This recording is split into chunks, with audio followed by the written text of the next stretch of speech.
Welcome back sa ating channel. Naging mainit nga na usapin di manu sa mundo ng social media ang pag-atras nga ng abogado ni Nanay Alvi Vergara. Tila dito natin makikita mga kaibigan na talagang makapangyarihan ang pamilya Ruiz na ito dahil gagawin talaga nila lahat para lamang mapatras ang kanilang kalaban at mapatras itong si Nanay Alvi Vergara. Ngunit banat nga ni Senador Tolentino na mabibigyan ito ng panibagong abogado at mas matino pa nga na abogado ang bibigay sa kanya. Hindi gaya ng kanyang abogado na tila umatras ang buntot or nakatanggap ito ng suhol sa pamilya Ruiz na ito.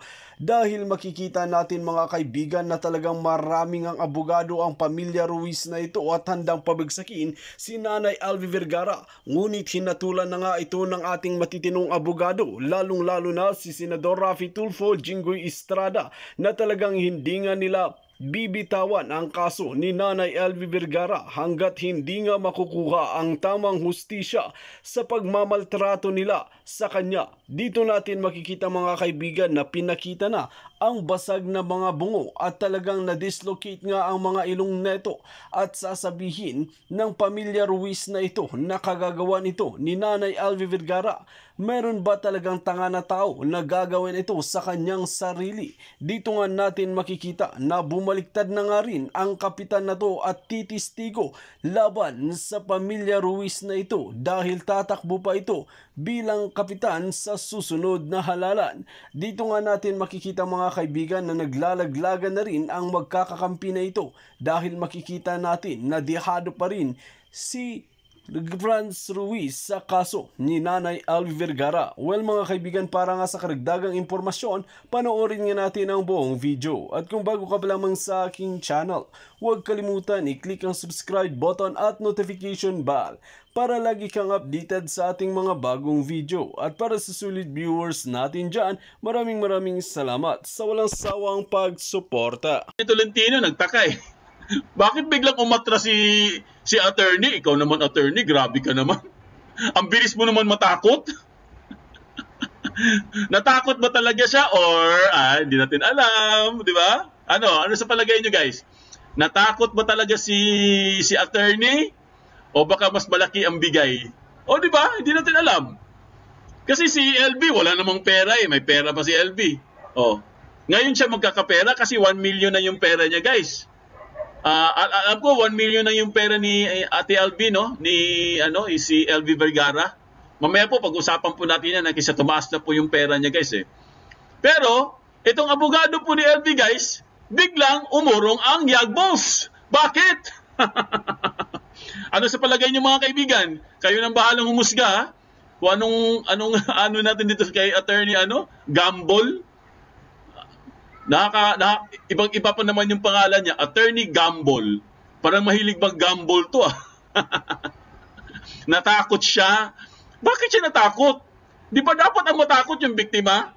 Dapat ang matakot si LV Vergara o kaya si alias Dodong kasi pinasok sila ng mga tao na hindi kilala eh. Buti na lang medyo mabilis tumakbo itong si alias Dodong. Pero syempre, nakakapagtaka pa rin mga kaibigan. Bakit? Sa isang saglit lang, isang ganun lang, umatras na kaagad yung abogado niya. Anong meron? Attorney Gambol cannot gamble himself. Oo nga sayang yung pangalan niya, Attorney Gambol pa naman Dapat i-gamble niya yung sarili niya. Wala, mahina si attorney. Palitan na yan. Okay mga kaibigan, meron lang tayong clarification, para din malaman din natin para meron din tayong reference guys sa future if ever po na may mangyari sa ating ganito katulad po ng nangyari kay Ate LV, wag po tayong mag-alala guys, kahit umatras na po si Attorney Gambol as the abogado ni Ate LV guys, meron pa rin kayong abogado, bibigyan pa rin kayo ng abogado mga kaibigan, pero hindi po galing yan kay Tolentino Hindi po galing kay Attorney Tolentino yan. Hindi rin galing kay Attorney Bato, Senator Bato, hindi galing kay Senator Robin. Ito po ay galing po talaga ito sa gobyerno, guys. Ito basahin lang natin para maklaro. Tingnan niyo din sa sa screen niyo mga kaibigan para mabasa niyo rin. Ayan Tolentino assures kasambahay LV representation despite lead counsel's withdrawal. Ang ibig sabihin niya guys, kahit yung lead counsels po or yung abogado ni LV nag-withdraw na, ang sabi po dito ni Tolentino guys, meron pa rin siyang abogado. Representation. Meron pa rin abogado si Ate LV. Kasi nga, automatic yan guys eh. Alam kasi ng gobyerno na wala kang pera, syempre walang-wala yung si LV Vergara, walang-wala yan eh. Diba? So, merong automatic na naka-back up. Okay?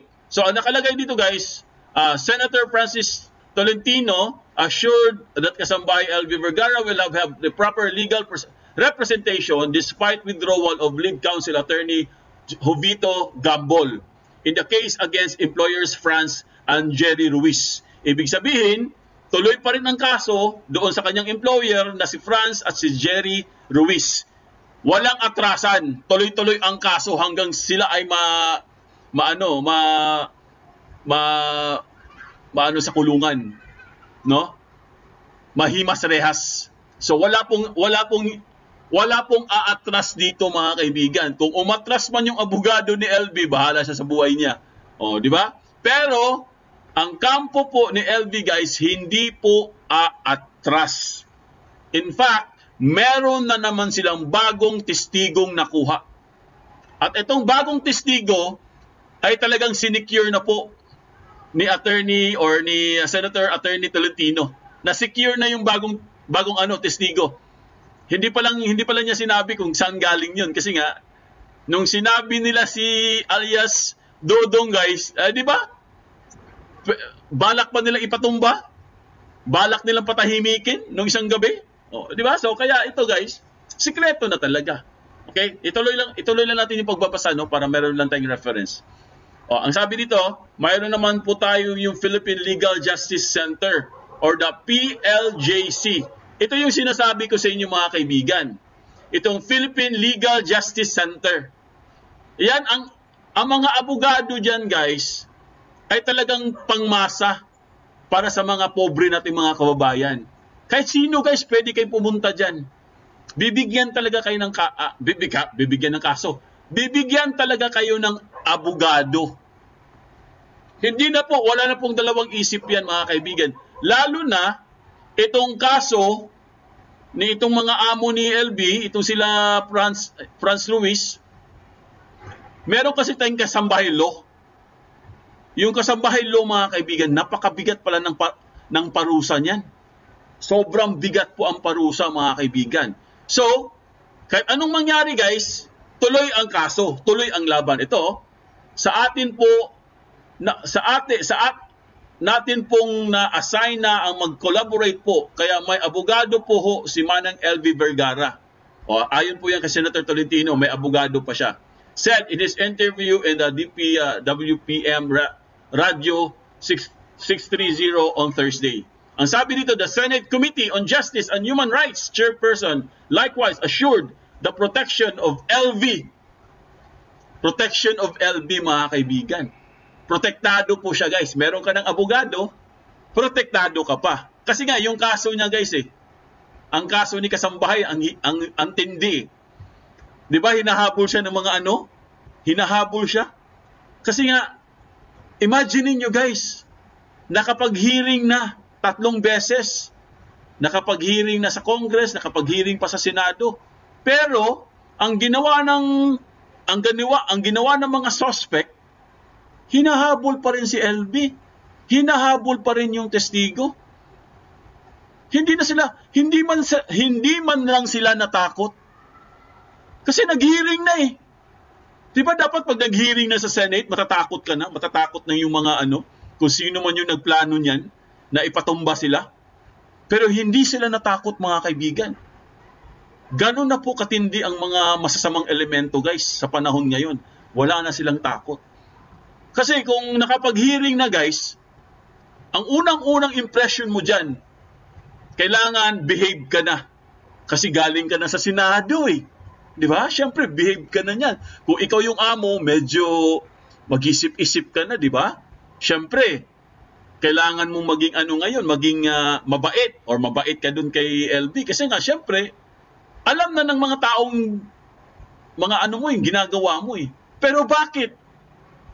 Gusto pa rin nilang patahimik si LV. Nagawa pa nilang ipaano ng tandem. Ganon sila kalupit, guys. Ibig sabihin, maraming pera. Ngayon, ito ang ito mga kaibigan, ito medyo nakakatindig balahibo, guys, no? Shabuyas. Oh, ito sasabihin ko lang sa inyo, ha? Kasi ito galing lang sa source to, ha. Okay, shabuyas, mga kaibigan. Shabuyas, protector. Sino ang nasa likod? Sino ang protector ng shabuyas dito? Ano ang kanilang kalakaran? Baka sabuyas. Kasi ang dami nilang protector, mga kaibigan. 5 hanggang 6 na abogado ang hawak nila. Bakit? Bakit ganun karami ang abogado nyo? Bakit? Proprotektahan nyo? Kasi baka mamaya, mabulyaso kayo dahil sa isang kasambahay. Di ba? Pwedeng ganun eh. Di ba? Pwedeng ganun eh. Shabuyas po, mga kaibigan. Alam niyo na ibig sabihin ng shabuyas, di ba? Hindi yung shabuyas na niluluto, naman, sobrang mahal, ha? So, pwedeng protect. Naku, magkakaalaman talaga ito, mga kaibigan. So, basahin na natin at tapusin na natin, mga kaibigan. Ang sabi po dito, guys, the Senate Committee on Justice and Human Rights chairperson likewise assured the protection of LB, her family, and star witness alias Dodong as the panel will continue the hearings. Oh, PLJC is free. Ito pakinggan nyo mabuti. PLJC is the free legal aid clinic founded by Senator Tolentino to help qualified indigents. Ayun! Si Senator Tolentino pala ang founder nito, mga kaibigan. Itong Philippine Legal Justice Center. Si Senator Tolentino pala. Siya pala ang founder nitong asosasyon na to. Libre lahat, guys. Pati legal aid, libre din. Galing. Ang galing po ni Senator Tolentino, mga kaibigan. Talagang talaga medyo, at least ito si Senator Tolentino, guys, meron talaga siyang meron siyang legacy.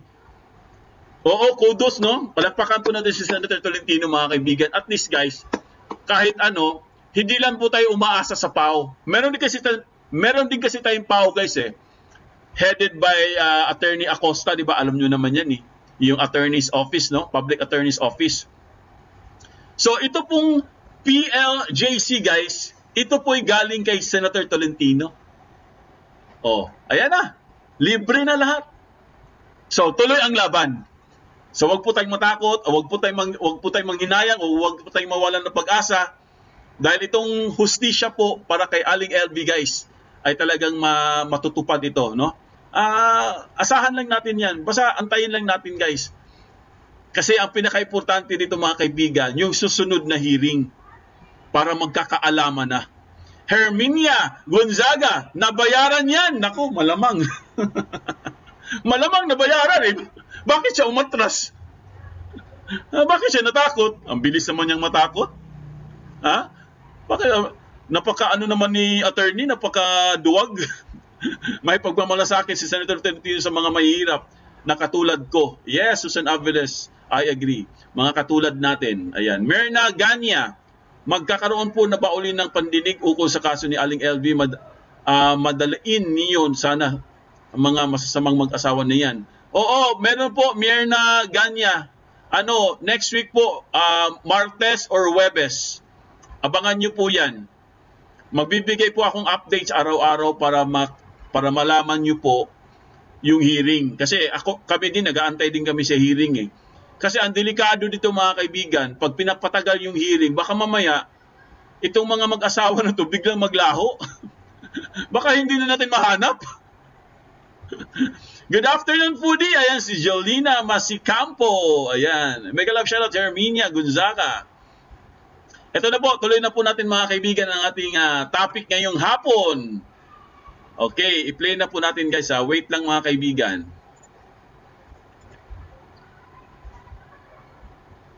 Walang yagballs si attorney. wala naman talaga siyang yagballs.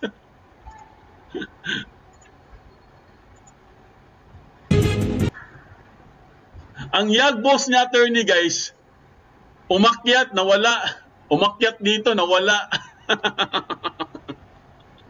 Hoy attorney, grabe ka naman. Ang bilis mo naman magsawa. Hindi ka na naawa kay Aling LB? Nung una, ang galing-galing mo pa, ang tapang-tapang mo pa. Sabi mo, makikipaglaban ako kay Ate LB. Biglang kahapon, nung nalaman niyang may nangyari, biglang umatras. Ano nangyari sa'yo? Guys ha, huwag nyo nang kunin si Attorney Gamble ha. Iiwan kayo sa ere. Pasintabi na po attorney ha. Talagang naasar po ako sa iyo dahil akala ko hindi mo iiwan si Aling LB. 'Di ba? Baka siguro mas malaki ang mas malaki ang yadba. Yadba, ha? Pinagpalit yung dangal. Nasa talampakan, naapakan yung yagballs. Ha? Naapakan yung yagballs ni attorney, mga kaibigan. Attorney, mukhang pera, bayad yan, o tinakot. Oh, pwede rin, no? Noli Garbo. Alam nyo guys, sa totoo lang, ganito lang naman yan eh. Kung tinakot siya, kung tinakot po si attorney guys, mas tinakot si LV, tsaka si alias Dodong. Kasi sila yung pinuntahan ng mga tandem eh. 'Di ba sila yung pinuntahan eh. Hindi naman si attorney. So, malamang sa malamang hindi po tinakot si attorney, guys. Ang tingin ko diyan baka kinausap. No, sa tingin niyo. Ano sa palagay niyo, 'di ba? Malamang sa malamang kinausap po si attorney. Kinausap siya ng kabila. Tapos mas malaki siguro offer. Sikat pala si attorney guys eh. Mas malaki offer eh. Mas malaki TF niya sa kabila. Attorney! Baka nga pinagbantaan, pwede rin siya pinagbantaan, pero imposible naman siya pagbantaan eh. 'Di ba? Dapat mabalita natin 'yan, pero di bali guys, ito na lang kasi meron siyang sulat. Si attorney po guys, meron siyang sulat. Pinadala niya kay Attorney Tolentino. Kaso lang si Attorney Tolentino po guys, hindi pa niya binasa yung sulat. Antayin na lang natin yung sulat, kung anong nakalagay doon. Kung ano yung content ng kanyang sulat. Okay? So for the meantime, ito muna tayo sa balita natin, sa ating updates. On sale si Attorney Gamble. For sale pala si attorney.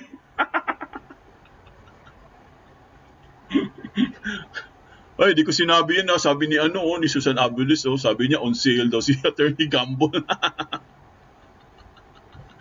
Para palang si attorney nasa palengke, no? Magkano? Baka tumawad pa, no?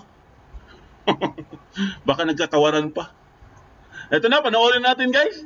Pambihira naman sa attorney, napatawa tayo. Humihingi ng proteksyon at bagong abogado ang minaltratong kasambahay na si LV Vergara. Kasunod ito ng pamamaril kay alias Dodong na testigo sa kanyang kaso. Saksi, si Mav Gonzalez. Sa isinasagawang pagdinig ng Senado, kaugnay sa pagmamalupit umano sa kasambahay na si LV Vergara ng kanyang mga dating employer, kasama sa nakatakdang ipatawag bilang testigo si alias Dodong. Pero kagabi, pinaputukan umano ng baril ng di pa nakikilalang lalaki si Dodong sa loob ng tinutuluyan niyang bahay. Tinadyakan daw yung pintuan habang siya is nanonood ng TV. So pinutukan siya, nakaiwas siya, tumalon siya dun sa nakatakas siya. Ayon sa pulisya, posibleng ang salarin ang siya ring umaaligid sa bahay ni Dodong. Nasa pangangalaga na si Dodong ng mga otoridad. Ang nangyari kay Dodong nagdulot ng pangamba at takot kay LV. Salamat at nakaligtas ka sa lahat ng ginawa mo sa akin. Sana mag-iingat ka ulit dyan. Nauna nang idinetalye ni LV ang naranasang pangmamaltrato na nagresulta sa tuluyang pagkabulag ng kaliwa niyang mata. Hindi po talaga ako tinigilan na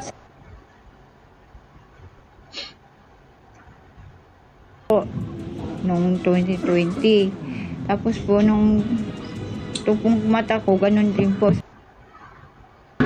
Ang depensa ng mga dating amo ni LV, hidwaan sa pagitan ng mga tauhan at kasambahay nila ang sanhi ng mga sugat ni Vergara.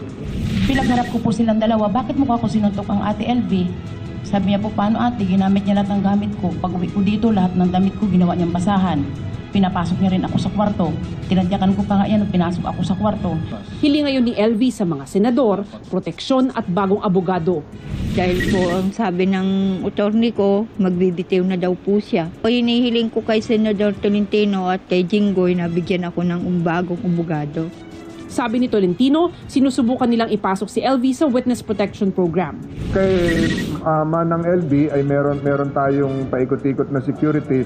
Meron pang isang testigo na aming nakuha na susubukan na rin namin protektahan.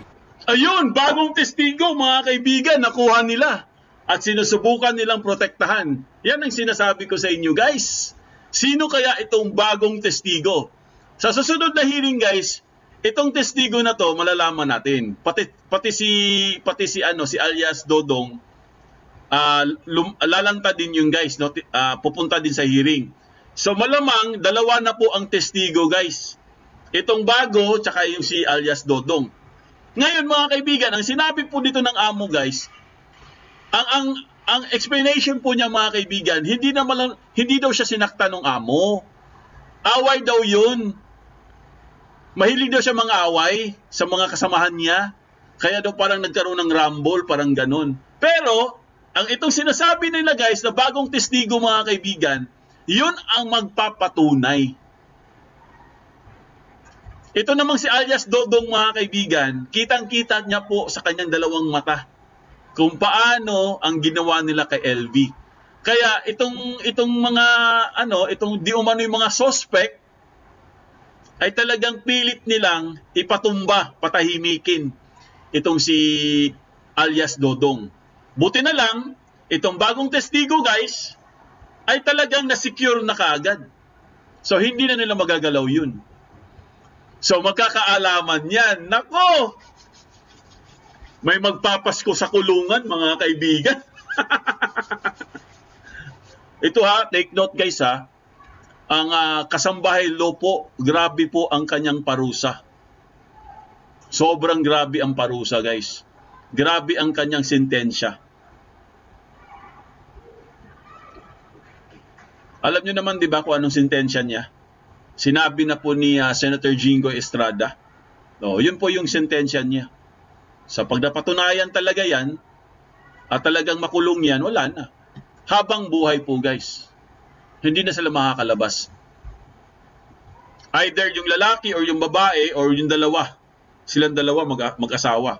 Ewan ko lang doon sa anak ha, kasi yung anak guys, kailangan din niyang magpakita sa hearing eh. Sa next hearing ha,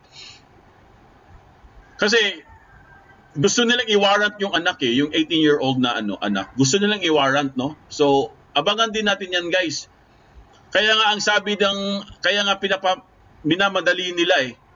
Ang kaso, ang problema lang mga kaibigan, kaya po palagi napipending dahil ang dami pong ginagawa ngayon ng mga senator, no? Ang dami nilang mga ngayon, mga appropriation, no? Budget hearing. Kaya palagi napipending yung kaso. JM, lumutang na rin po dinet. Joshua Bongat. Lumutang na rin si JM. Dapat wag nang patagalin ang kaso, sapat na ang mga ebidensya. Dapat talaga Oo nga eh, yun nga yung sinasabi ko, Rolando Telegrapo eh. Kasi habang tumatagal, baka mamaya, hindi na nila matagpuan. Baka biglang maglaho eh. May mga pa naman to mga to, may mga protector. tayo nakakaalam ha. May mga protector guys. Oh, tayo lang nakaalam nun, wala po nakakaalam nun. Binulong-kulong sa inyo. Galing ni Senator Tolentino. Oh, galing talaga niya. May protection ang mga testigo kay Manang LV. Oo, protektado po ang mga testigo, guys. Sir Pudi, ano na pala nangyari kay Chairman? Okay, ito pala kay Chairman, no? Bigyan ko kayo ng update. Si Chairman po, guys, ano na siya? Testigo na siya. Titestigo na siya, mga kaibigan, sa susunod na hearing. Marami daw siyang alam. Kasi pinapili siya, mga kaibigan, eh. Pinapili siya. Anong gusto mo? Testigo ka or kasama ka sa makulong doon sa mga mag-asawa? Ang pinili niya, guys, titestigo na lang siya. Kasi tatakbo po siya, guys, eh. Dito nga natin makikita, mga kaibigan, na talaga naman pinanghahawakan ni Alvi Vergara ang kanyang sarili na talagang pababagsakin lahat ng mga kalaban, lalong-lalo na at mahirap talaga si Nanay Alvi Vergara at wala naman talaga itong pangbayad sa mga abogado at mga attorney na ito. Hindi gaya ni Franz Ruiz na maraming abogado at maraming pera. Sana ay hindi mabaliktad ang kaso na to at mabigyan ng hustisya si Nanay Alvi Vergara. Well, mga kaibigan, kung kayo ang tatanungin, ano ang inyong mga opinion? Just comment below sa ating comment section at ating pag-uusapan.